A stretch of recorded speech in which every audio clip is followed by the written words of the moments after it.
When the shit hits the fan, many people panic. But in places like Nigeria, the truth is the shit has been hitting the fan for a long time. And I don't even mean this as an insult. I mean this as reality. Because when you live in an environment where systems are not always reliable, where things don't always go according to plan, you don't wait for an emergency to prepare, you're already living in it. So you adapt, you adjust, you build up backups without even thinking about it. You become resilient by default. If you're new here, I am Madam Chomzi. I relocated to Nigeria from the UK, and I've been documenting what that transition has been like. Not just the lifestyle, but the mindset shifts that come with it.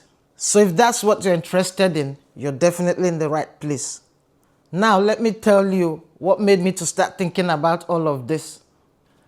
In 2024, there were conversations and guidance being pushed out by the UK government to its citizens or residents in regards to emergency preparedness, encouraging families to think about what if things go wrong.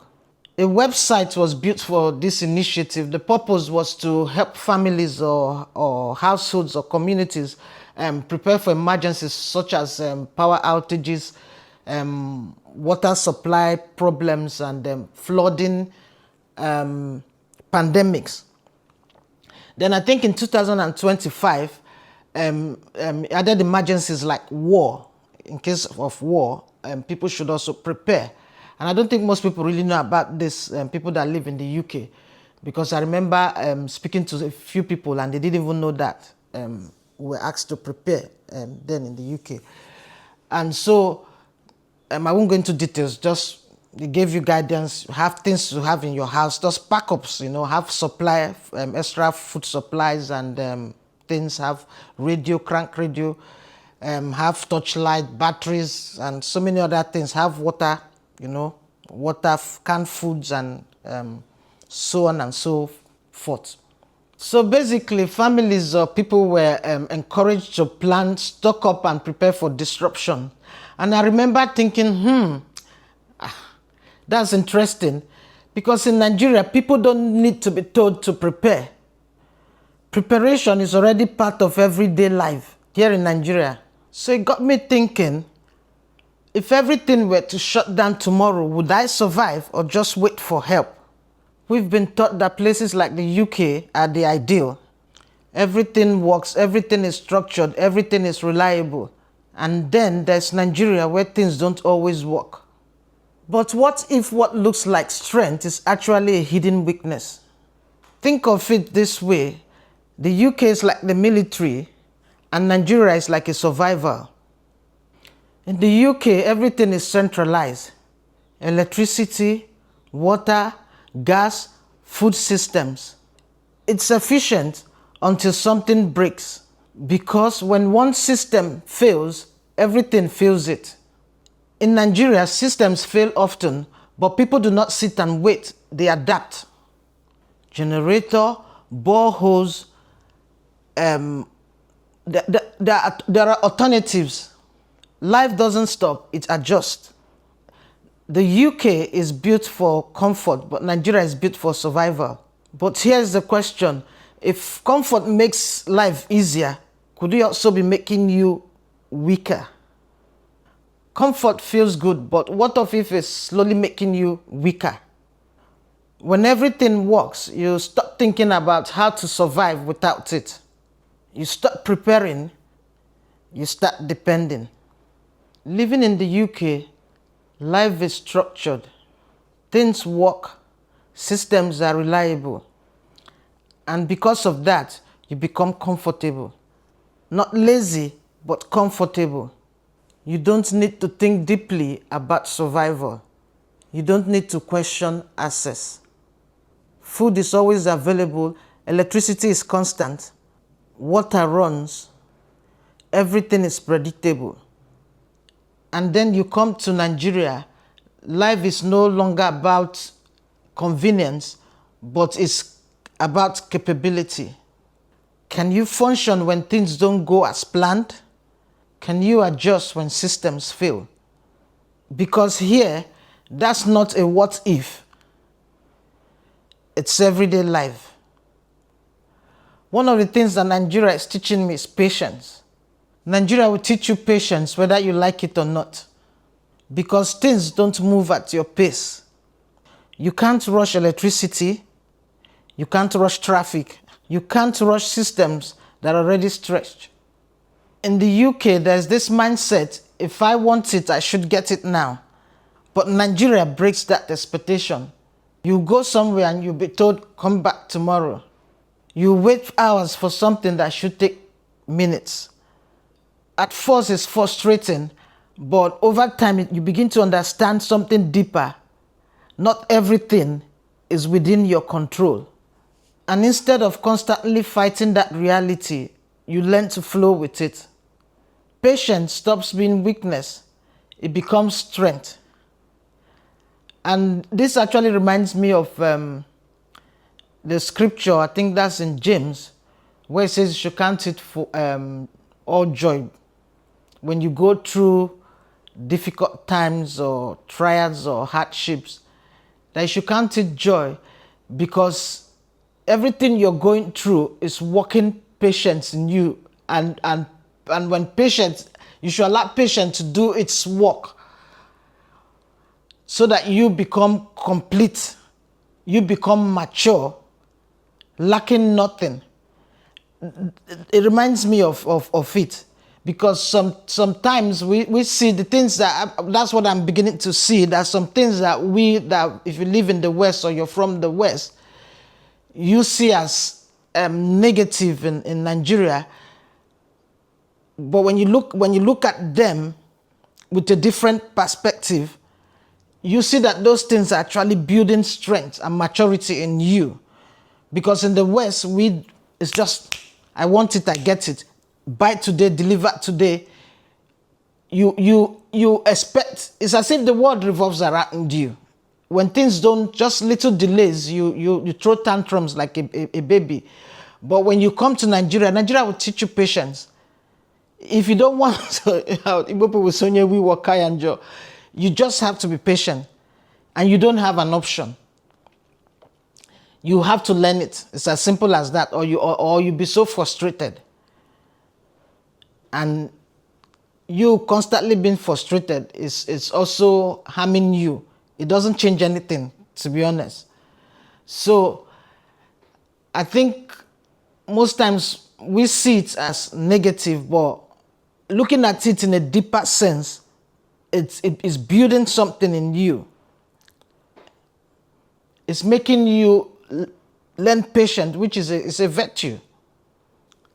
Nigeria teaches you to live with uncertainty.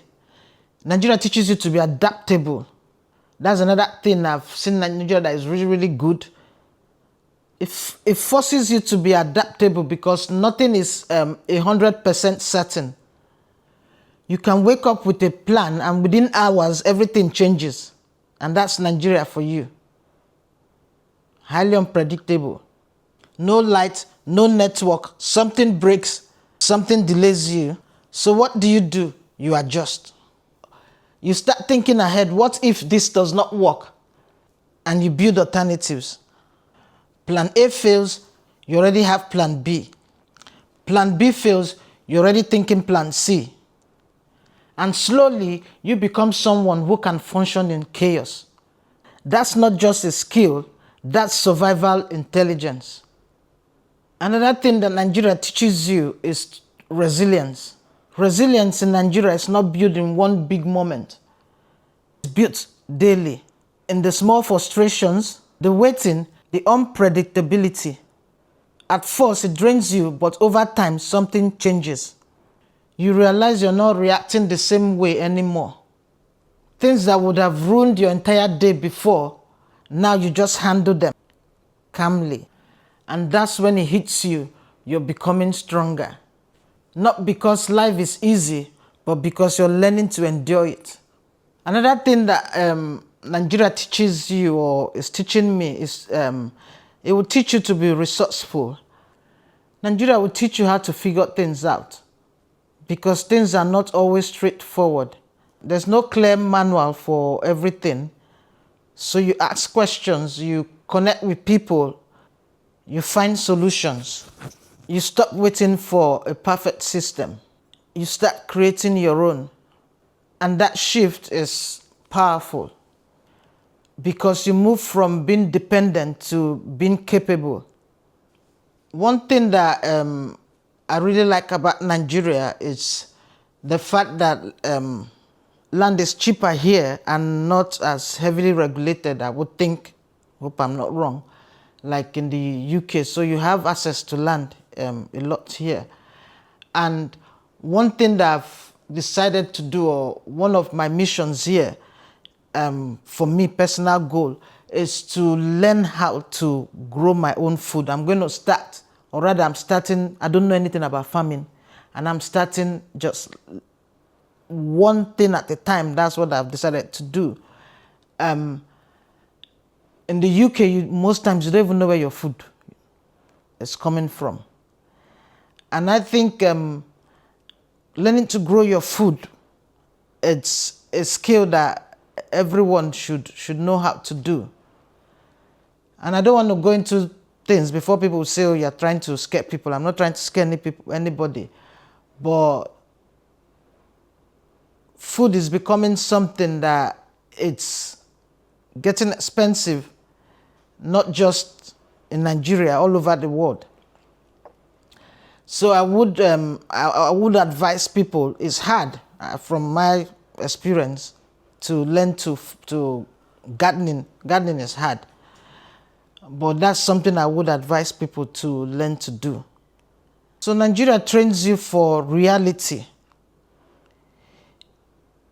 It makes you very much aware that systems can fail. Systems are not guaranteed. And I think that's what people don't realize in the West.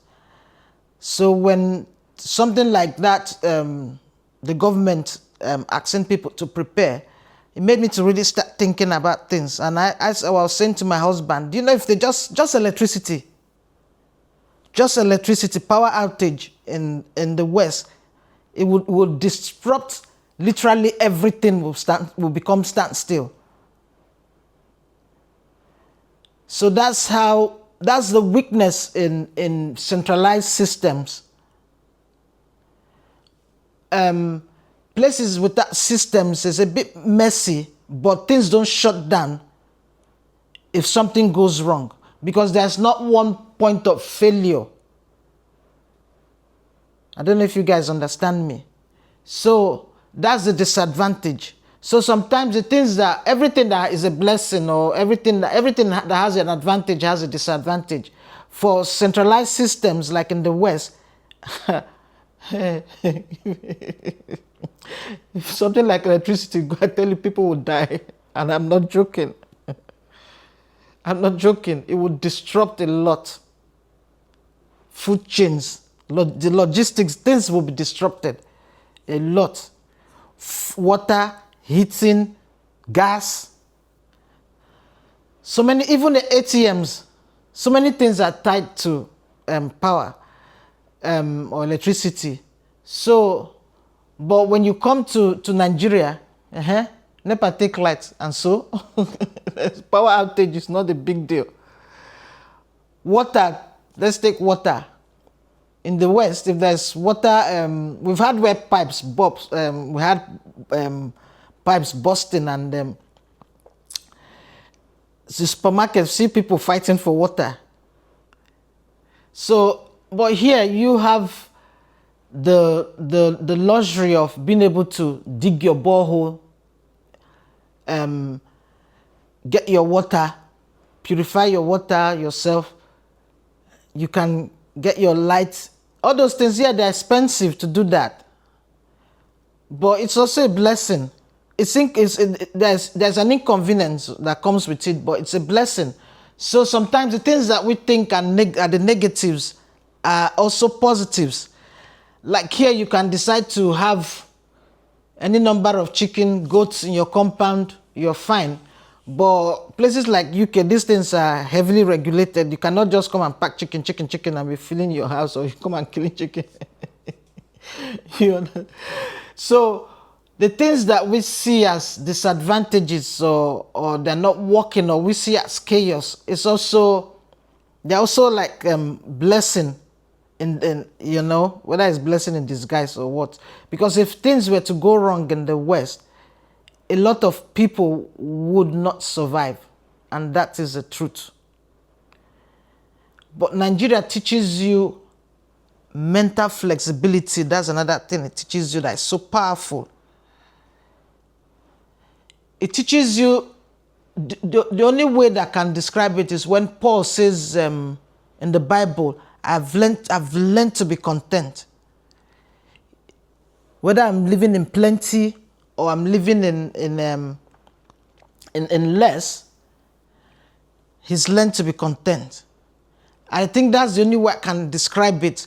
That it's a powerful thing when you learn, you see the two sides of it, and you learn both ways, learning to live in comfort and learning to having the skills to survive when things are not as comfortable as you're used to. It's powerful, because when you've lived in so much comfort and the danger becomes that comfort is good, don't get me wrong. Easy life is good. But the danger is depending on that without awareness. That it is not guaranteed.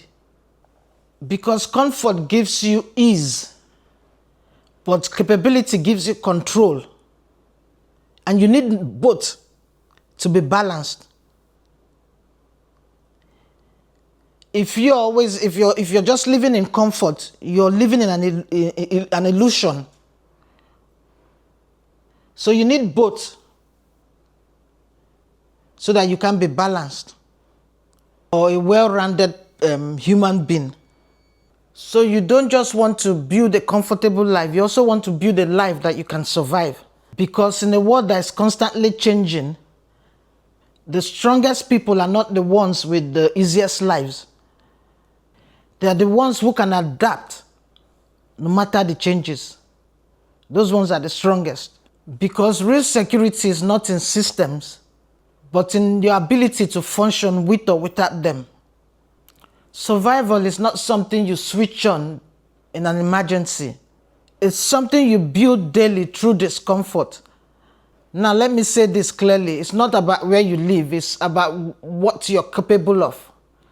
Because if your whole life only works when everything is working, what happens if it's not? Comfort is not the problem. Dependence is.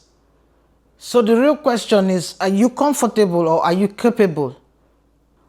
Or better yet, is it possible to be both? So the goal is to have both. Because let's be honest, nobody wants to suffer. And nobody should. The problem, again, as I said, is not comfort, but losing your ability to function without them. That's the problem. So for me, the smartest way to live, or what my goal is to enjoy comfort, but also build capabilities. And when I mean capabilities, I mean skills that survival skills. Just in case the shit hits the fan.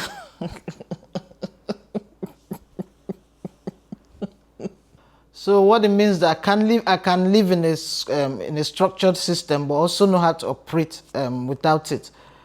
So for me, Nigeria is preparing me for a reality that many people are not ready for. People that live in Nigeria might not really understand what I'm trying to say. Even some people that live in the West, they will still understand. A reality where you cannot depend on everything outside of you. A reality where you have to be the system. I'm starting to see the difference clearly now. The UK gave me comfort, it gave me structure, it gave me efficiency. But Nigeria is giving me skills. And it's not skills that you would think. People come and say, oh, you want to tell me that the UK don't give you any skill? That's not the skill. What I'm talking about is, it's giving me patience, resilience, adaptability, resourcefulness. And now, a different way of thinking about survival. Living in Nigeria is not easy, but it's doing something in me that I didn't expect. It's waking me up. It's showing me parts of myself that were too comfortable, too dependent, too used to things just working. And it's forcing me to grow, not in a soft way, but in a necessary way. Because at the end of the day, comfort is nice, but capability is what keeps you standing when the shit hits the fan. Did you hear me? So that'll be it for today. Thank you guys so much. If you've not subscribed to my channel, please do consider doing so. Like, share my videos, and also click on the notification bell so you receive notification anytime I upload a new video. I do appreciate all of your support. Thank you guys. See you guys next time. Bye.